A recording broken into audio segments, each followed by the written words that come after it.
Alors à qui pourrais-je te comparer? Le prince de vie, Jésus est sans pareil. Personne de rien ne peut me séparer de lui. Jésus-Christ est sans pareil. Zambé apetelo na yoane. Jésus-Christ est sans pareil. Shalom, que la paix et la grâce de notre Elohim Yahvé vous soient totalement multipliées. Je suis tellement dans la joie de vous retrouver dans le cadre de ces grands cours sur les sacerdoces lévitiques, ses pratiques, cérémonies et rituels face au sacerdoce royal.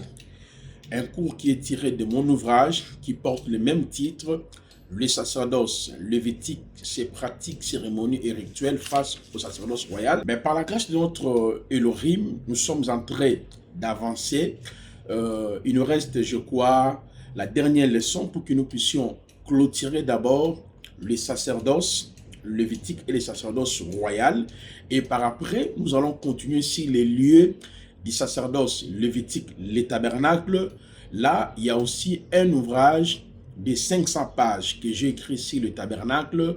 Je parlais sur le parvis, le lieu saint et le lieu très saint, ainsi que les 6 meubles du tabernacle et les matériaux du tabernacle. Je vous assure, il y a vraiment des détails, la profondeur, par la grâce de notre Elohim, que nous avons essayé de consigner. Et lorsque nous allons finir, n'est-ce pas, le lieu du sacerdoce lévitique, les tabernacles, parce que nous allons aborder ça par rapport à Yoshua, par rapport à l'Église, par rapport aux ministres d'Elohim que nous sommes, par rapport à Israël. Il y aura plusieurs aspects et dans ce sens. Lorsque nous allons finir notre étude sur le lieu du sacerdoce, qui est le tabernacle, et nous allons toucher aussi les différents sacrifices qu'on offrait dans l'Ancien Testament.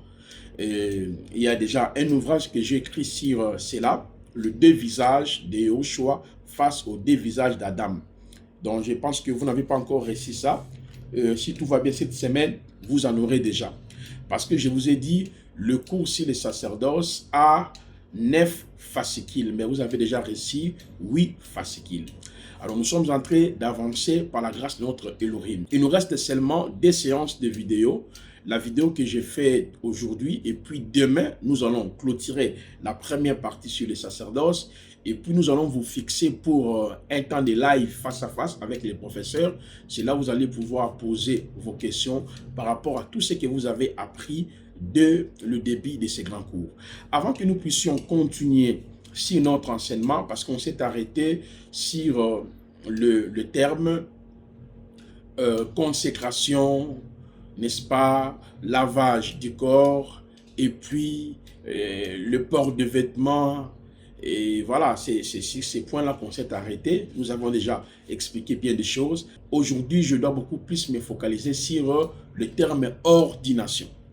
Mais remercions d'abord Eloah et Laïchada Yahvé pour ces moments glorieux qui vient de nous accorder afin que nous puissions être ensemble avec vous. Prions. Père, merci pour ces moments glorieux que tu viens de nous accorder avec tes serviteurs, tes servantes, dans l'Institut biblique de Kinshasa, de nous guider, nous orienter à ton nom glorieux, notre Adonai Yoshua. Amen. Voilà. J'ai longuement épilogué sur la prêtrise, n'est-ce pas, aronique, et actuellement, nous sommes en train déjà de chuter sur la prêtrise royale. Je vous ai fait comprendre que dans la prêtrise royale que nous sommes, ceux qui sont appelés à être apôtres, être prophètes, être docteurs, être évangélistes, être pasteurs, ce sont des personnes qui ont été déjà consacrées depuis le temps éternel. Et la deuxième étape de notre consécration, c'est à la croix. C'est pour cela que nous avons dit, dans la nouvelle alliance, on ne peut pas consacrer quelqu'un comme apôtre, prophète, docteur, évangéliste et pasteur. Mais ce qui reste aux hommes, c'est justement de reconnaître ce que Yahvé avait déjà fait depuis l'éternité et à la croix par une prière de l'imposition des mains devant l'Assemblée. Et c'est pour cela que nous avons aussi décortiqué, dans la Nouvelle Alliance, on n'a plus besoin de porter le vêtement lors de la consécration.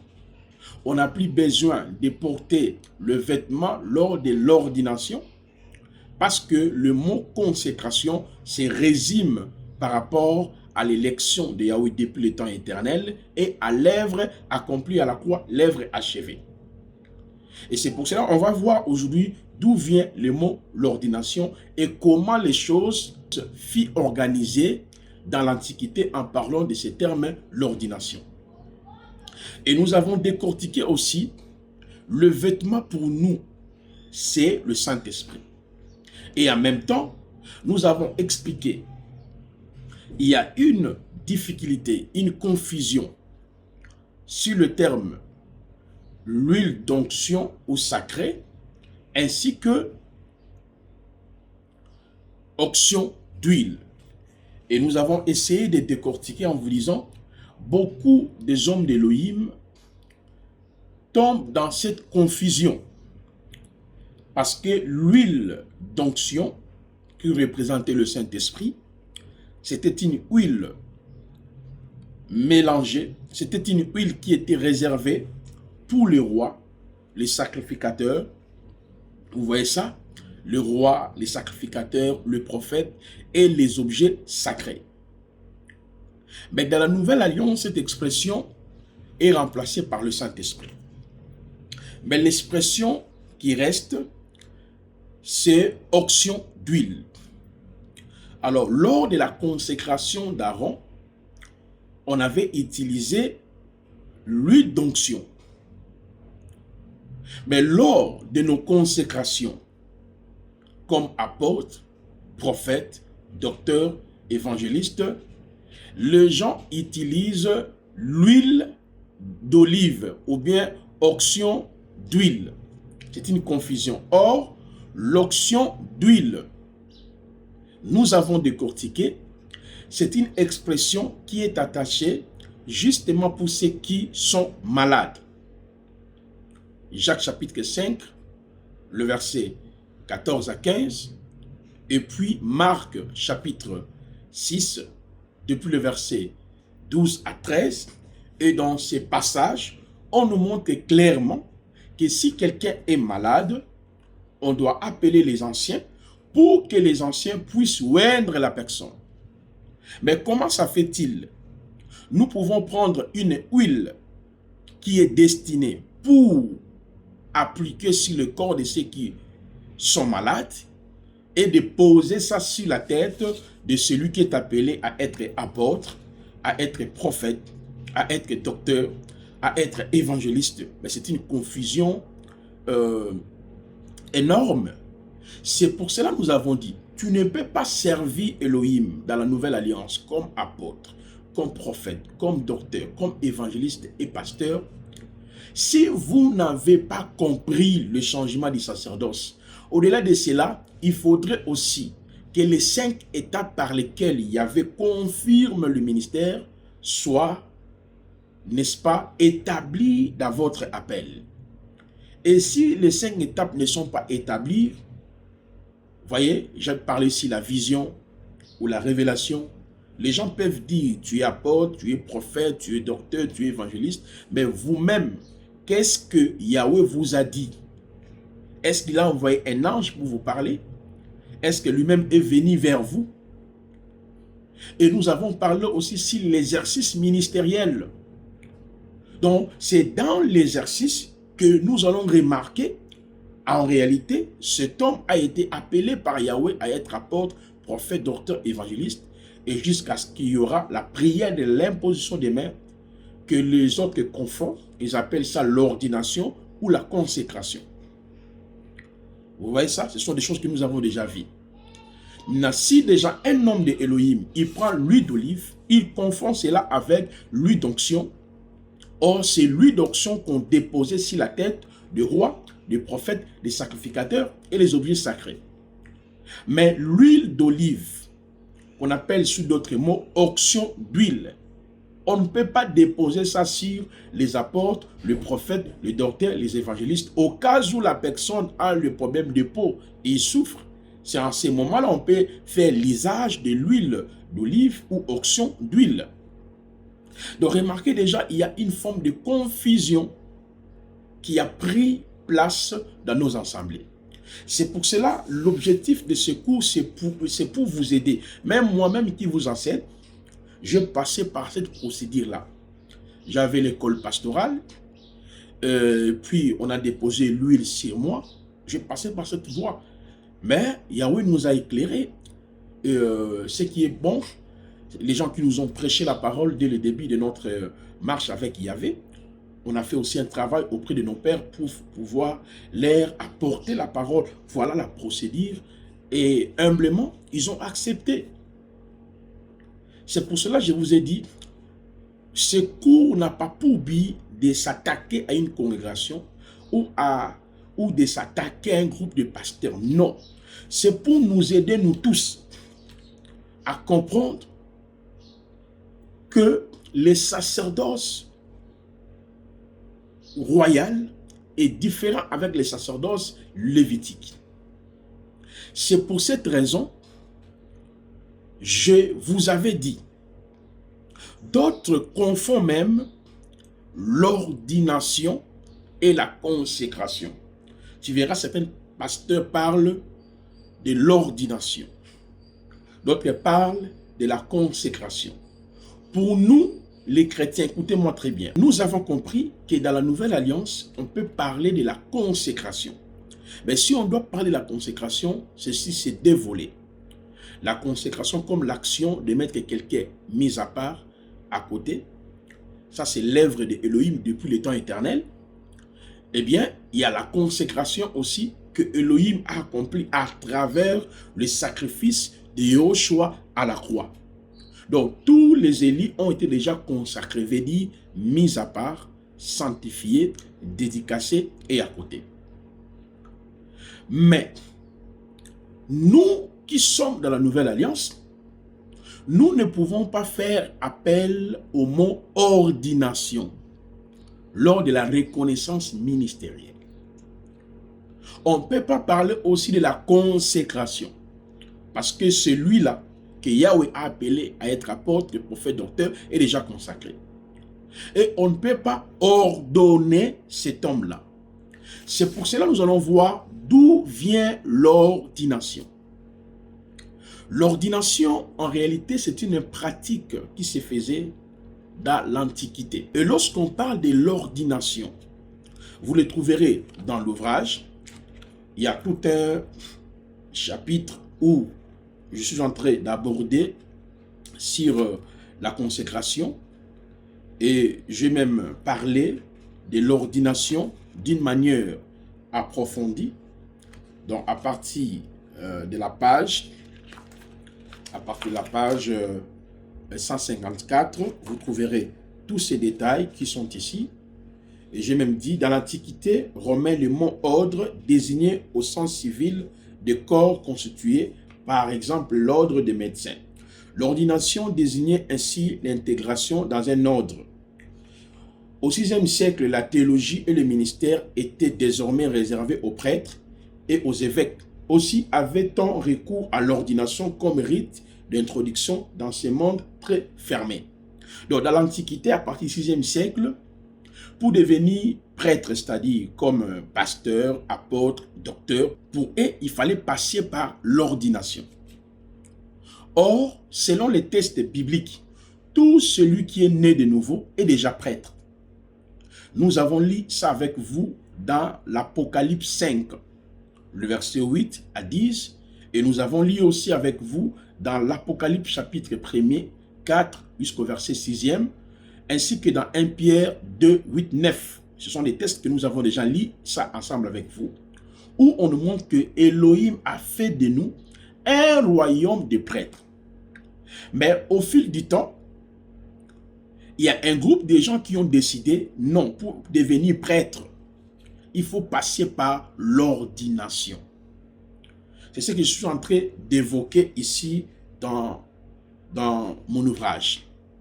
Et je dis ceci, cette tradition a été conservée dans l'Église catholique romaine jusqu'à ce jour.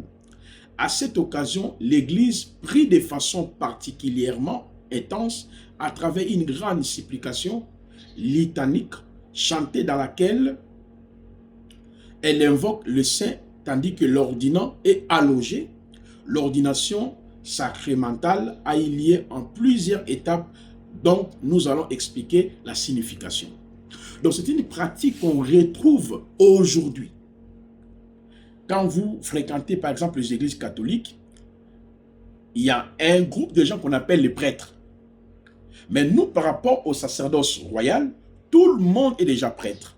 Donc lorsque vous entendez déjà un pasteur, un prophète, un évangéliste qui dit « Je veux vous ordonner », donc selon lui, selon la pensée du terme ordination, il veut faire de sorte que vous deveniez de prêtres, des sacrificateurs.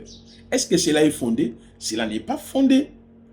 Parce que c'est Yahweh, si on doit parler du terme de l'ordination par rapport à Yehoshua, nous pouvons dire c'est Yehoshua qui a ordonné les apôtres, le prophète, le docteur, les évangélistes. Aucun homme sur la terre a cette compétence de pouvoir ordonner les autres à être apôtres, à être prophètes, à être docteur, à être évangéliste. On doit rester dans le sens du mot, l'ordination. Parce que je viens de dire, dans l'Antiquité romaine, le mot ordre désignait au sens civil de corps constitué. Par exemple, l'ordre des médecins, l'ordination désignait ainsi l'intégration dans un ordre. Au VIe siècle, la théologie et le ministère étaient désormais réservés aux prêtres et aux évêques. Aussi avait-on recours à l'ordination. Donc pour devenir prêtre, pour devenir évêque, il faut que vous puissiez être ordonné. Maintenant, si on doit rester dans le contexte biblique, qui nous a ordonné à être apôtre, à être docteur, à être évangéliste, à être pasteur, à être enfant d'Élohim? Apocalypse 5, 8, 10. Il nous a fait tous un royaume des sacrificateurs. Apocalypse 1, 4, 6. Donc vous voyez déjà qu'on ne peut pas employer même le terme ordination lors de la reconnaissance du ministère de celui que Yahweh a déjà ordonné, consacré, appelé, établi. L'évangile a ses termes. Le terme qui est approprié, c'est la prière de l'imposition des mains.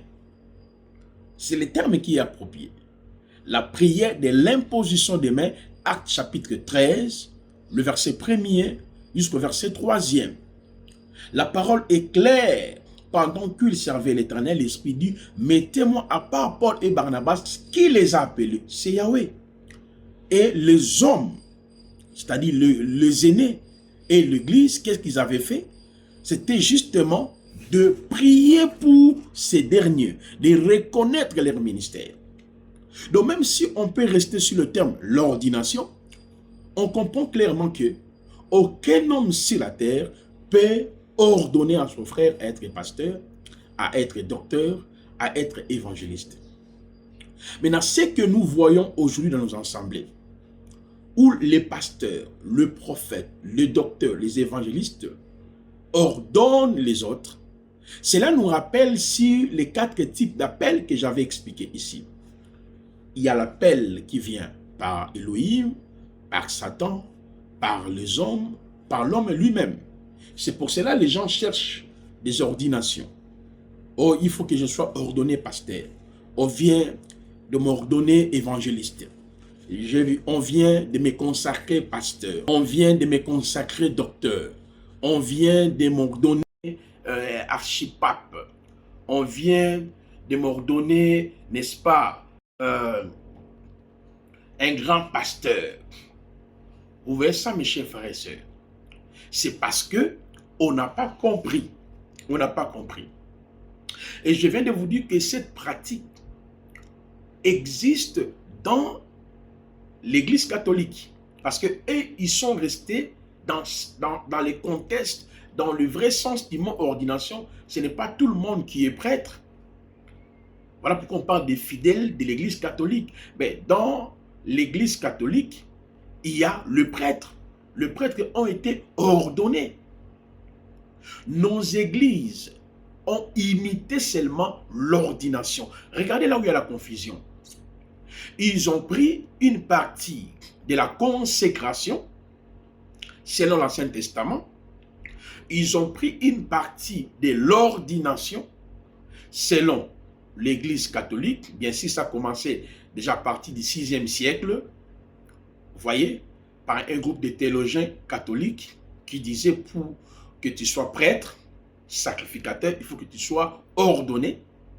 Et les hommes d'Élohim ont pris, n'est-ce pas, ces deux éléments, la pratique de la prêtrise aaronique et l'ordination qui se faisait dans la culture gréco-romaine.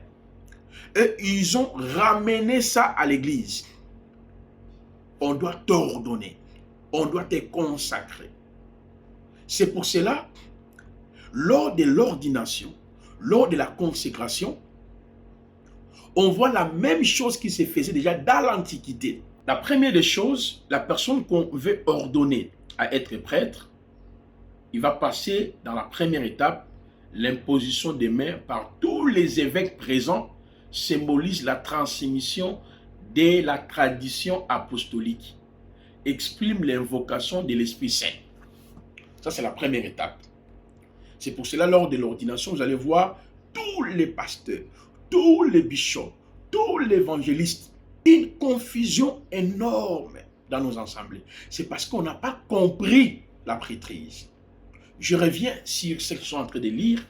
L'imposition des mains par tous les évêques présents symbolise la transmission de la tradition apostolique, exprime l'invocation de l'Esprit Saint. Ça, c'est la première étape.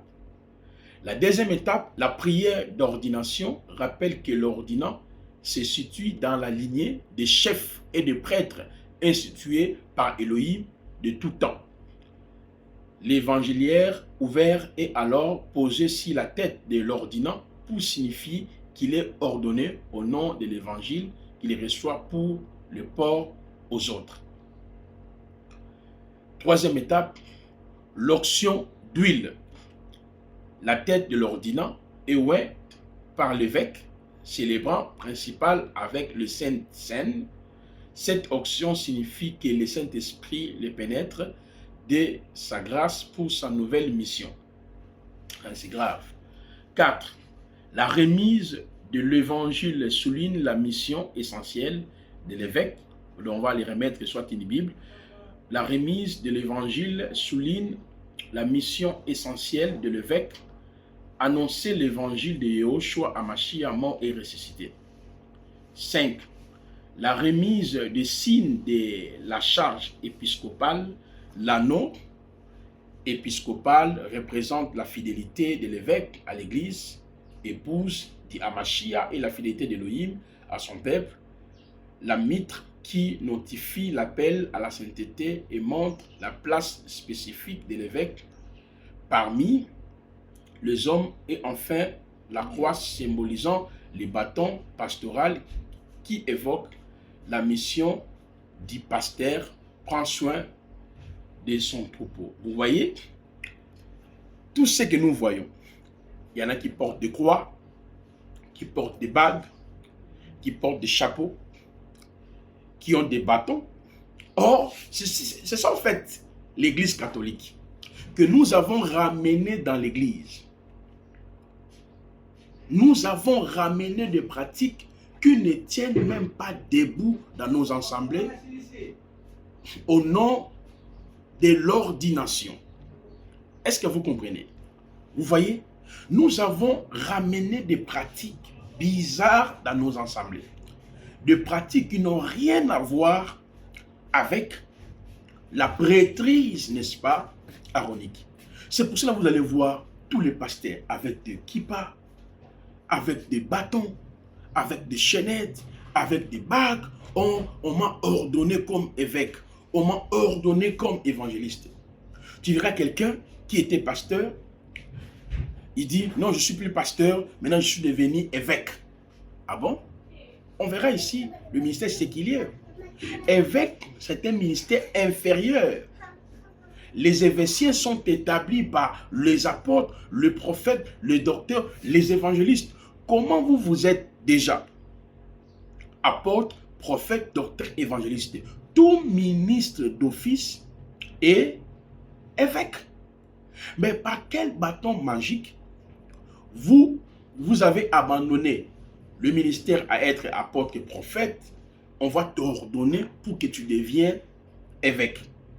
Vous voyez la confusion, mes chers frères et sœurs. C'est pour cette raison, nous sommes en train d'interpeller les hommes de Dieu. Nous tous aussi, on a passé dans ces pratiques par ignorance. Yahweh ne tient pas compte des temps de l'ignorance. Prenez conscience de la prêtrise. Et la parole nous dit dans l'Apocalypse 2:5, souviens-toi d'où tu étais tombé et répands-toi. Dans la nouvelle alliance, l'ordination n'existe pas. Parce que lorsqu'on parle de l'ordination, il faut que ces éléments soient établis. Mais je vous ai dit par ricochet, si on peut employer le même terme ordination, mais tout chrétien a été déjà ordonné comme prêtre. Mais l'ordination a son sens.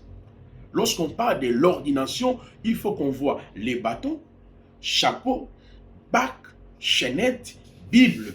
Il faut qu'un collège des évêques puisse vous ordonner. De la même manière, lorsqu'on parle de la consécration, il y a les étapes, ça selon les langages du vétérotestamenteur, de l'Ancien Testament, il y a les étapes qui sont liées à ce terme consécration.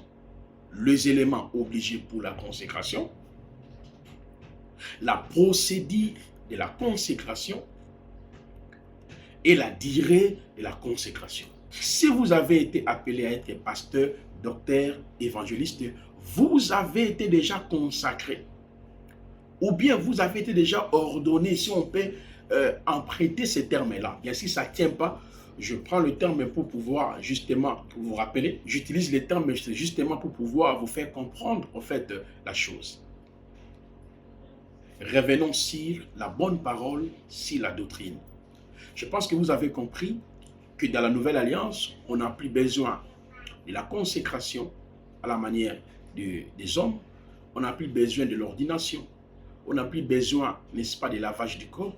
On n'a plus besoin, n'est-ce pas, de port de vêtements, un habit spécifique pour les jours de ta consécration, de l'ordination. Notre habit, c'est le Saint-Esprit. On n'a plus besoin de l'huile physique. Vous voyez ça? Parce que nous avons déjà consacré et en même temps, nous sommes déjà dans le royaume de Yoshua, étant des prêtres et des rois. Alors, nous arrivons déjà à la fin. Et à partir de demain, je vais aborder, ça sera ma dernière vidéo. Je vais parler sur l'organisation de l'Église, le ministère séculier comme ancien évêque. Et je parlerai sur le collège, n'est-ce pas, de ministres. Je parlerai sur les chantres, je parlerai sur les diacres, ce que nous allons voir demain par la grâce de notre Elohim. Et c'est là où nous allons clôturer la première partie de l'exposé sur les sacerdoces. D'autres détails, nous aurons ça en live avec vous, une série de questions-réponses. Une fois que nous aurons fini, c'est en ce moment-là là, nous allons entamer le lieu des sacerdoces, le tabernacle. Prenez déjà le temps de lire, n'est-ce pas, le livre, pas seulement ça. Lisez aussi un autre fascicule que je vous avais déjà envoyé, qui parle sur l'appel au ministère, c'est le Ephésiens 4 et le ministère séculier. Que Yahweh Elohim, notre Adonai, vous bénisse énormément. Portez-vous bien. Shalom. Baruch Hashem.